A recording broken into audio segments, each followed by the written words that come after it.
Good evening students. Soil pollution हम पढ़ेंगे। Soil pollution और लैंड पोल्यूशन के नोट्स अवेलेबल नहीं थे तो मैंने बनाए हुए हैं, अभी 2 दिन पहले ही बनाया। ठीक है, तो सॉइल पोल्यूशन में सबसे पहले pollution caused by the soil और land called as soil pollution. इसके सोर्स 2 टाइप के होते हैं, एक डायरेक्ट सोर्स और एक इनडायरेक्ट सोर्स। ठीक है, डायरेक्ट सोर्स में हम लिखते हैं domestic waste, industrial waste, agriculture waste and medical waste. ठीक है, तो वो सब हमारे डायरेक्ट सोर्स हो गए। इनडायरेक्ट सोर्स में acid rain, disposal of radio active substances, वो हमारा इनडायरेक्ट सोर्स हो जाएगा।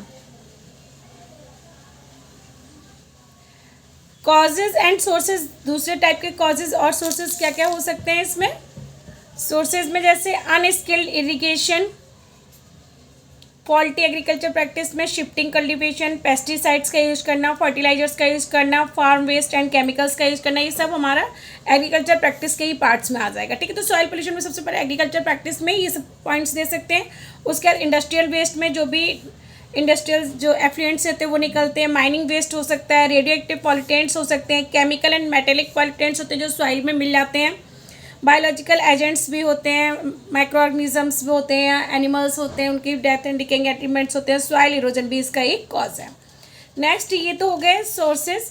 उसके बाद इफेक्ट्स ऑफ सॉइल पोल्यूशन के इफेक्ट्स क्या होते हैं। सॉइल पोल्यूशन के मेन इफेक्ट्स में harmful effects of soil pollution को हम CHEWS चूज करके कर सकते हैं। C for crop contaminated with fluorides. जितनी भी क्रॉप्स होती है वो सॉइल में अगर फ्लोराइड्स या जो भी मिनरल्स है वो ज़्यादा हो जाता है तो उसकी वजह से वो पेस्टिसाइड्स में एक वो आता है, तो उसमें हैलोजन्स बहुत होते हैं, हैलाथॉन करके, तो उससे वो फ्लोरिसिस हो जाती है, उसमें हेल्थ इम्पैक्ट्स हो जाते हैं, इकोसिस्टम पॉइजनिंग और इकोसिस्टम अनबैलेंस्ड हो जाता है अगर सॉइल पॉल्यूटेड होती है, वाटर कंटेमिनेटेड होता है, सॉइल फर्टिलिटी रिड्यूस हो जाती है, प्लांट्स उस तरह ग्रोथ नहीं कर पाते हैं।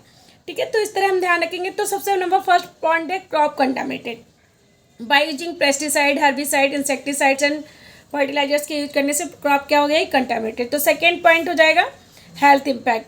अगर हमारे पास ये पेस्टिसाइड यूज, अगर हम ये due to the food chain के थ्रू ये प्रॉपर सॉइल से प्लांट्स में जाएंगे, प्लांट्स से वो एनिमल्स में जाएंगे, तो इस तरह हमारी बॉडी में भी आ सकते हैं और बहुत सारे हेल्थ इम्पैक्ट्स हमारी बॉडी में पड़ सकते हैं। अगर क्लोरिनेटेड हाइड्रोकार्बन्स अगर यूज़ कर आ जाएंगे तो cancer, birth defects, neurological disorder, other chemicals जो सॉइल में प्रेजेंट है वो अगर हम लेंगे तो stomach irrigation, even I irritation, भी बहुत से इफेक्ट हो सकते हैं जो हेल्थ प्रॉब्लम सॉइल की वजह से हो सकते हैं। नेक्स्ट है कंट्रोल ऑफ सॉइल पोल्यूशन। ठीक है, हम उसको किस तरह कंट्रोल कर सकते हैं। तो हमें पता है कोई भी पॉल्यूशन हो हमें 3 ही चीज़ें देनी है, source, effect and control.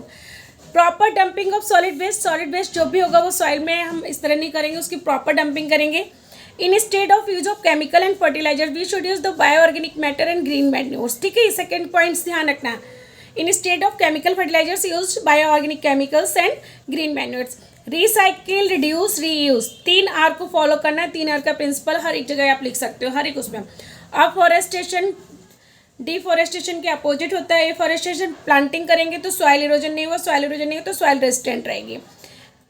To manage toxic waste, reducing the waste, protecting the water and soil.